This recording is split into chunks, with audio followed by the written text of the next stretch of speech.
Ташиев Зулушев 4 жылға эркиндигинен ажыратылды. Ассаламу алейкум достор, мен адвокат Юрий Шырдар Абдыкапаров.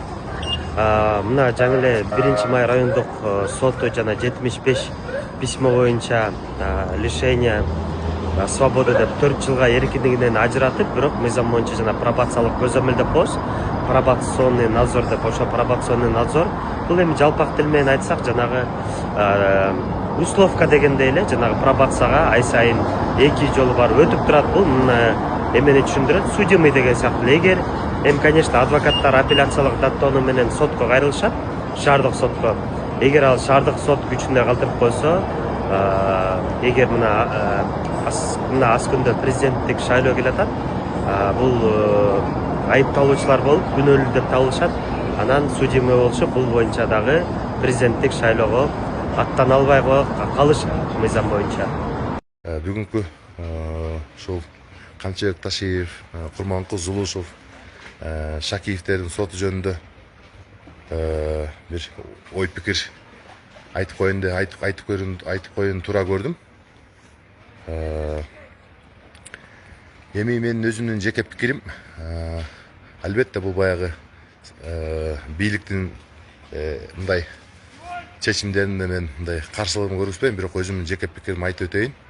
Анткени мамлекетти базалам деген, ушундай төңкөрүш жасайм деген чоң бир улуу ойлордун автору,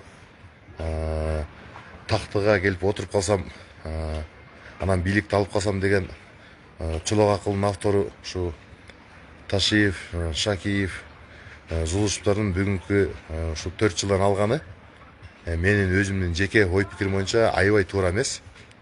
Албетте эми туура эмесин сот тарабына кийлишкен жокмун. Мен өзүмдүн жеке пикиримди айтайын.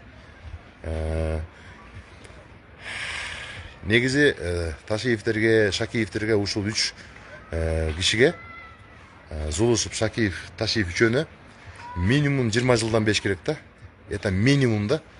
Анткени булардын мамлекетке жасаган кылмыштары аябай оор, баардыгыбыздын көз алдыбыздан өттү да бул. Ташиев, Шакиевтер мындай Кыргызстандагы чоң тарыхта болбогон, мындай тарыхта болбогон каракчылар десем жаңылбайм. Булар Кыргыз Республиканын мыйзамдарын, конституцияны, анттарды уруп да ойногон жок. Булар өзүнүн каалаганын кылышты. Зулушев, Ташиев, Шакиев булар мындай бийликке жеткенче ачка болчу да, аябай ачка келишкен. Булар жанагы суганак иттер бар да, ошондой ачка келишкен да. Анан булар келгенде эле бир Ассаламу алейкум, жалпы кыргыз элим. Сиздерден жардам сурап кайрылып жатамын. 3 баланын жалгыз бой энесимин.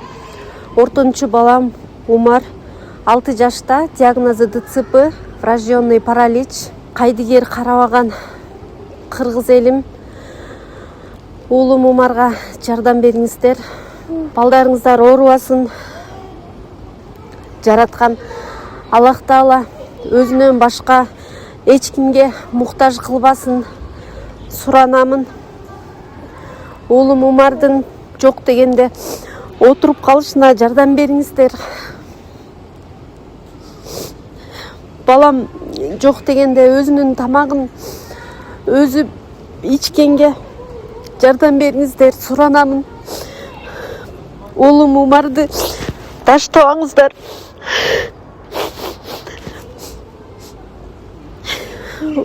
Учурда балам лечение алып жатат.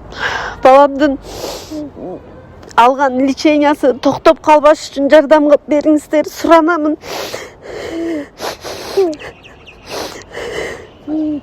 3,5 ай, 4 айдын ичинде булардын максаты уже ачык эле көзгө көрүнүп калды. Билбейм, элди айта албайм, бирок мага көрүнүп калды. Анткени Ташиев өзүн пиарт эткенде дагы ушундай катуу ушул президенттикке барам деп өзүн аябай катуу пиарт этти да. Дайындады, элди бышырды. Бул күнү түнү иштеп атат деп бардыгын мындай чогуштарды алып келип, жетелеп алып барып камап, жана эду педуга окшогон жана сучоноктор бар да. Вот, ошолор алып келип камап, соттун чечими жок алып барып камашып, мындай саңсыз жок алып барып камашып, алып келип сабашып, ток менен урдуруп, булар кыргызга кылбаган кыргыз 37 жылы көрбөгөн кордукту мынакей ушул Ташиев кыргызга көргүздү. Урматтуу кыргызстандыктар, мына ошондой элди тоногон, жерди тоногон, бир нече миллиард деген байлыктарды топтогон, ал байлык топтогон биз баягы Кыргызстандагы эле билгенин айтып атабыз да, бияктагысын көз көргөндө эле. Сыртка канча ташып кетти, бир кудайга бул маалым да, бир кудайга маалым. Бүгүнкү ушул Кыргыздын гумандуу соту десем болот, каракылдык какчалаган соттор десем болот. Эми силерге биз өмүр тилейлик, аман эле болгула.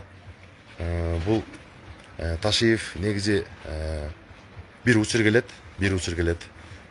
Биз Ташиевдин ичкен жегендерин, кажедан канча кусок нан жеген баарын эсептеп туруп, Кудай буйрса жазасын, сөз жок мунун Ташиевдин жазасын беребиз. Кыргыз элимдин бактысын чапкан үчүн, кыргыз элимдин журтунду тоногон үчүн булар Ташиев бизден эч жака качып кутула албайт. Анткени мыйзам буга гарантия. Биз Ташиевди кайсы бир учур келгенде дүйнөнүн кайсы бурчунан болсо да алып келебиз. Бул Ташиев убактысында качып кетиши мүмкүн. 5 жыл, 6 ай ушундай.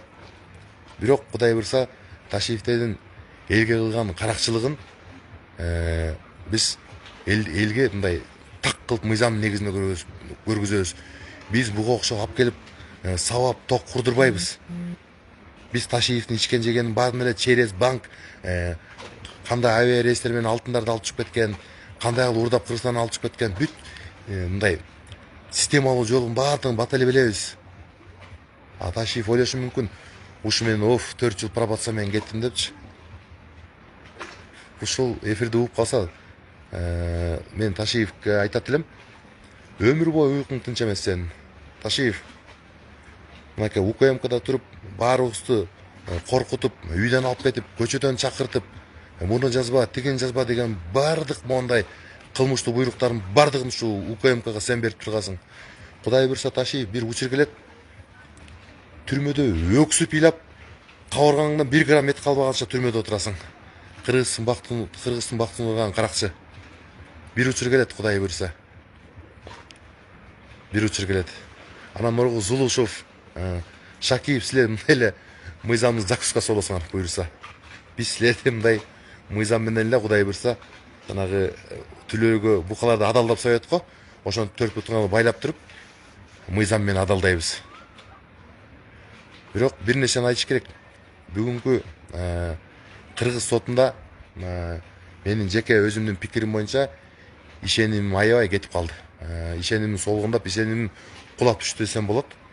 Анткени ушундай эшек урдаган, ит урдаган, мышык урдаган, тоок урдаган ушундай бир бейбечаранын балдары 8 жылдан 15 жылга чейин ушул жазасын өтөп, мындай оор кылмышты кылып койгондой жазасын өтөшүп атат да. Анан кийин мындай байкап көрсөм, ушу биздин кыргыз мыйзамдары дагы эле ушу кеңгуруга окшош экен. Кеңгурудай болуп, буга секириштеп, буга секириштебей. Эми Ташиев мырза, эми бир учур келет, Таймурасыңды, Шайырбек иниңди, неберелер болобу, ушул кимге кандай байлык бөлүнгөн болсо, Кудай буйрса баарыңарды сөз жок жоопко тартабыз. Мен азыр аябай настроением бузулуп, бул 4 жыл деген эмне деген срок. Бул мындай айтканда бир породистин ит урдасаң, ошонун эле срогун берип койду да. Жол болсо бул жалпы мамлекетти урдады да Ташиев. Аябай мындай жүрөгүм ыза болуп турат. Мындай соттун чечимдерин мен өзүм күткөн эмесмин. Мен өзүм бул чечимдерге аябай нааразымын. Анткени өтө оор кылмыштардын автору, адам өлтүргөн, мынакей түрмөдөн Ташиев 3 кишини өлтүрдү да. Камапчы. Мисалы Дөө Чыңгызды деле тиги Коль өлтүрдү атпайбы? Мейлим, Коль өлтүрсө, өзү менен өзү кетсин. Бирок Коляны Ташиев өлтүрдү да. Мынакей кептин бар учакта. өтө оор кылмыштарды адам өлтүргөн мынакей адамды мындай буйрутмадай кылып өлтүрдү да мыйзамга такапчы. А бизде кыргыз мыйзамында адамды атып таштоо, иттей кылып атып таштоо деген мыйзамдын бир да жеринде жок. Максимум алып келип тергөөгө тапшырат, тергөө өзүнүн ишин тергеп турган сотко жөнөтөт, сот же нары же бери кылып чечим чыгарат да. Мондай кылып Моташиев эркиндей кылып. Мына ушундай оор кылмыштардын баардыгын жасаган Кыргыздын жүрөгүндөгү мындай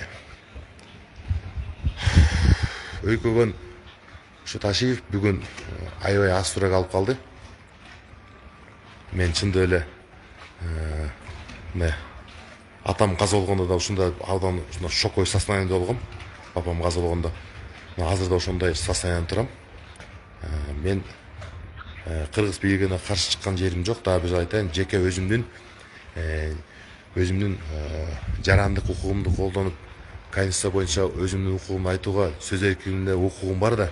Ошол мыйзамды толук колдонуп, ушу эфир кылганга туура көрдүм. Мен ушундай чечим болот деп күткөн эмесмин.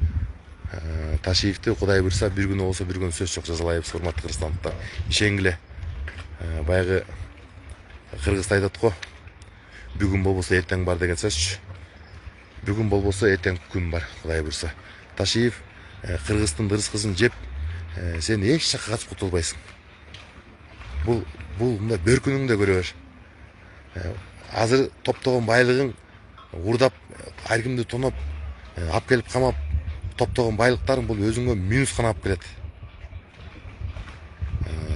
Мына азыр Ташиевдин деле уйкусу тынч эмес, анткени бул азыр дүйнөнүн кайсы бурчуна барса дагы каралар менен чоң проблемасы бар бунун. Көлбаевди өлтүргөндөн кийин Кыргызстандын ичинде чоң проблемасы бар. Кудай таалам ушундай чоң проблемадан сактасын. Ааламдардын роббиси ушундай кылып сонун кылып туруп ааламды жараткан.